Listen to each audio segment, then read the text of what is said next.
Assalamualaikum warahmatullahi wabarakatuh. Halo teman-teman, jumpa lagi dengan channel Soal P3K Perawat. Pada video ini, kita akan memulai belajar lagi dan mempersiapkan untuk seleksi P3K khususnya perawat pada tahun 2025. Dan beberapa yang kita bahas nanti, ini adalah berdasarkan pengalaman yang saya dapatkan pada tahun kemarin seleksi P3K perawat. Dan tidak menutup kemungkinan soal-soal serupa akan diuji lagi pada ujian P3K perawat, dan jati untuk semuanya yang tonton video ini sampai selesai dan langsung saja soal dan pembahasan P3K perawat, dan jangan lama-lama simak video ini, dan kami mendoakan bagi subscribe, like, komentar, dan share lulus P3K perawat di episode ke-16. Soal nomor 1 P3K perawat. Pasien Tuan N berusia 48 tahun dirawat di Rumah Sakit Curug dengan keluhan sering sakit kepala, pusing kaku pada tengkuk. Tekanan darah 150/70 mm Hgc.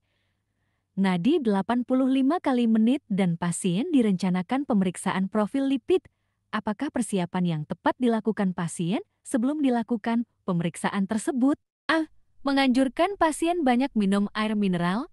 B. Memberikan terapi antikoagulan 4 jam sebelum pengambilan darah. C. Menganjurkan pasien tidak beraktivitas 9-12 jam sebelum pemeriksaan. D. Menginstruksikan pasien puasa 10-12 jam sebelum pengambilan darah. A. Menganjurkan pasien memakan makanan tinggi serat 1 hari sebelum pemeriksaan. Jawaban D. Menginstruksikan pasien puasa 10-12 jam sebelum pengambilan darah. Pembahasan. Gambaran profil lipid merupakan suatu indikator yang baik untuk memprediksi apakah seseorang memiliki resiko yang besar untuk terkena penyakit jantung koroner. Persiapan sebelum pemeriksaan profil lipid, biasanya pasien akan diinstruksikan untuk berpuasa makan dan minum selama 10-12 jam sebelum pemeriksaan. Hal ini dilakukan dengan tujuan memastikan agar hasil pemeriksaan tidak dipengaruhi oleh konsumsi makanan terakhir dan dapat diinterpretasikan dengan benar. Kandungan gizi dalam makanan dan minuman yang dikonsumsi akan diserap ke dalam aliran darah dan bisa memberikan dampak langsung pada tingkat glukosa darah, lemak, dan besi.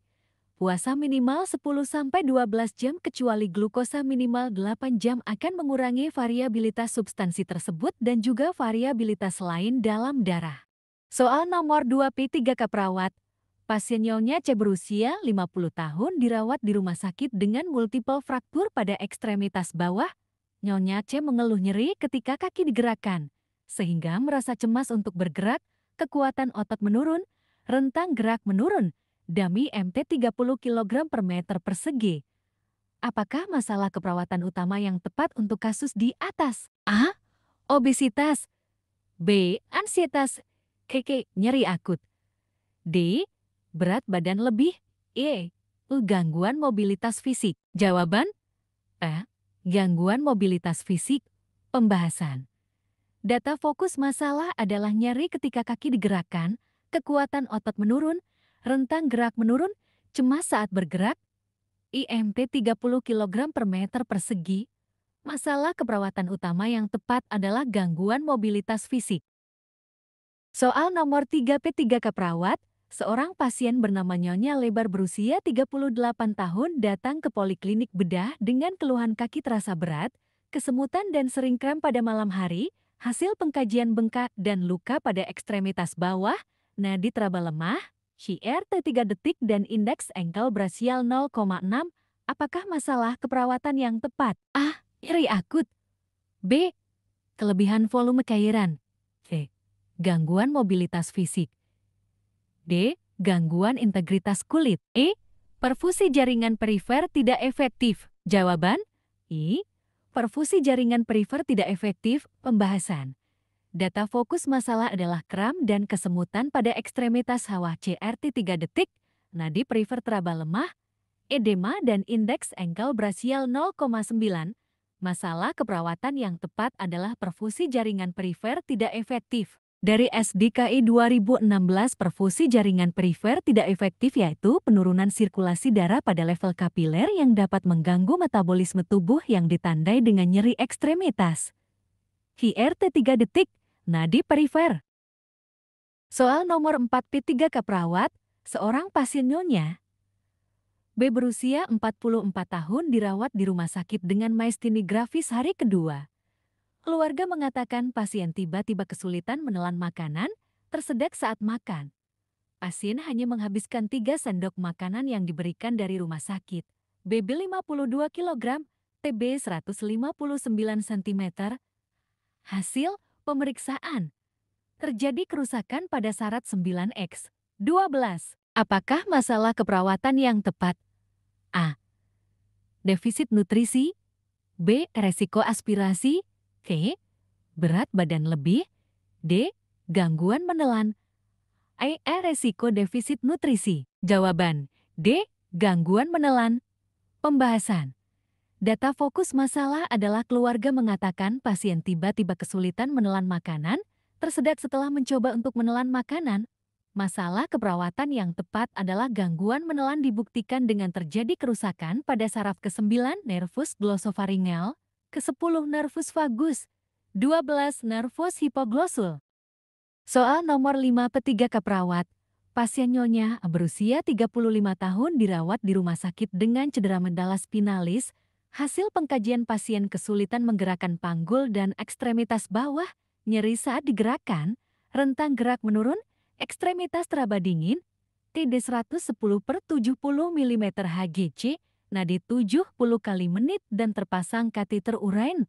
Apakah diagnosa keperawatan utama yang tepat? A. Nyeri akut. B. Resiko shock.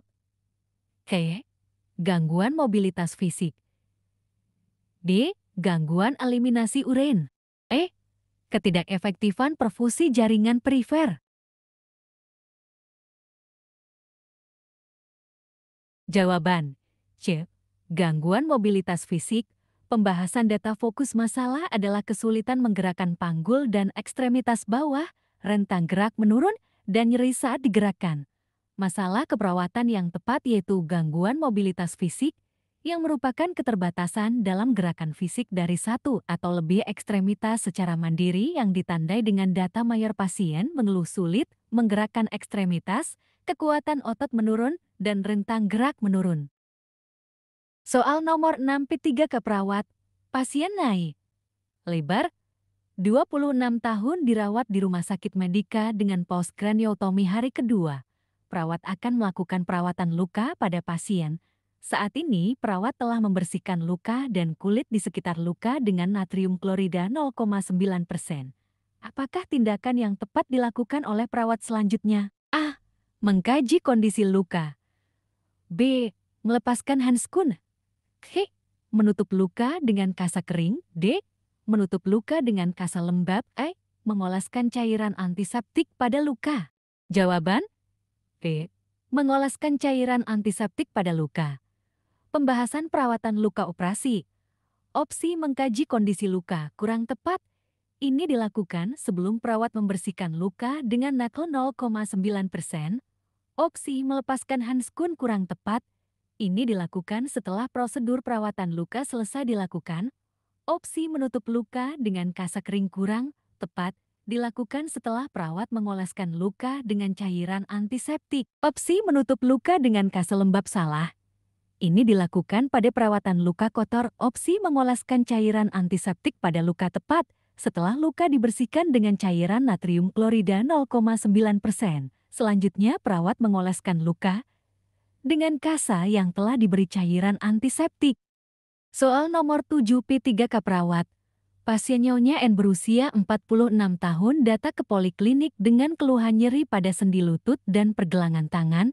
Skala nyeri 5, sering muncul pada pagi hari dengan durasi 30 menit dan sudah berlangsung lebih dari 3 bulan. Pasien merasa cemas untuk bergerak ketika nyeri muncul sehingga pasien hanya tiduran di tempat tidur saja. Apakah masalah keperawatan yang tepat? A. Ansitas. B. Nyeri akut. C. Nyeri kronis. D. Intoleransi aktivitas. E. Gangguan mobilitas fisik. Jawaban C. Nyeri kronis. Pembahasan. Data fokus pasien mengeluh nyeri pada sendi lutut dan pergelangan tangan. Skala nyeri 5. Sering muncul pada pagi hari dengan durasi 30 menit. Sudah berlangsung lebih dari 3 bulan. Ketika nyeri muncul, pasien merasa cemas untuk bergerak. Masalah keperawatan yang tepat adalah nyeri kronis. Sekian dan terima kasih. Sukses seleksi PPPK Perawat. Jangan lupa subscribe, like, share, dan komentar ya.